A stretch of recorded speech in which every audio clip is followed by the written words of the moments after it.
હજી એક આપણે પાસે બિસ્કિટ છે 20. હેલો દોસ્તો, તો હું ગામની બહાર આવ્યો હતો. 3 દિવસથી વરસાદ આલે છે અને જોવો તમને વરસાદ બતાવું પહેલાં. અને તમારા ગામમાં તો વરસાદ તો લગભગ હશે જ, કારણ કે આખા ગુજરાતમાં આગાહી છે. આવા સમયમાં આપણે તો ખોરાક મળી રહે, પણ આવા જે જાનવર હોય ને એને ન મળે ખોરાક. એટલે તમારા આજુબાજુ ગમે ત્યાં આવા કૂતરા હોય ને એને ગમે ખવડાવું. જો આજે હું બિસ્કિટ લાવ્યો હું ખવડાવવા, તો આપણે કૂતરાને ખવડાવશું બિસ્કિટ. હાલે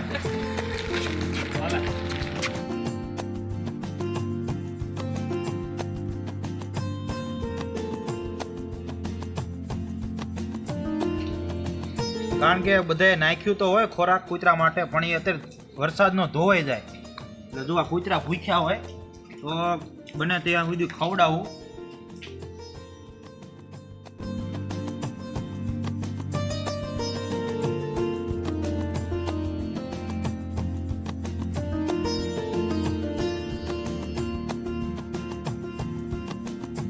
જોઈ શકો છો કૂતરું તે ભૂખ્યું જ છે, કારણ કે અત્યારે ચોમાસાનું મળે નહીં. નકર તો ગમે ત્યાંથી ગામમાંથી ગોતીની પેટ ભરી લે.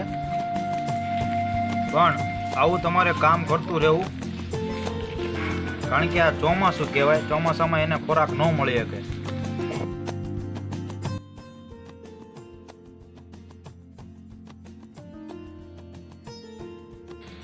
હજી એક આપણે પાસે બિસ્કિટ છે 20 ખવડાવી દઈએ.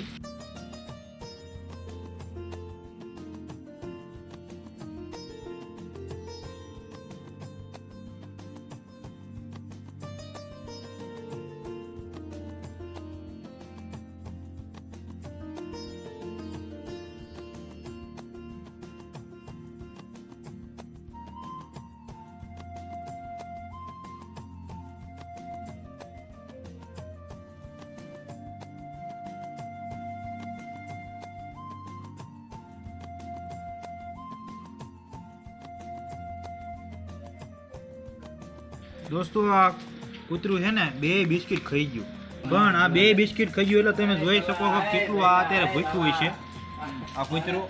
તો આવા તમારા ગામમાં આવા કૂતરા બધા ભૂખ્યા રખડતા થશે આવા ચોમાસામાં. તો બને એટલું તમારે આવી એને બિસ્કિટ ખવડાવવા, કાંઈ પણ રોટલા ખવડાવવા અત્યારે, કારણ કે આપણને જ મળી રહેશે. ગમે આ મૂંગા પ્રાણીને ક્યાંયથી મળે. તો આવીને આવી તમે થોડું મદદ કરતા રહીજો.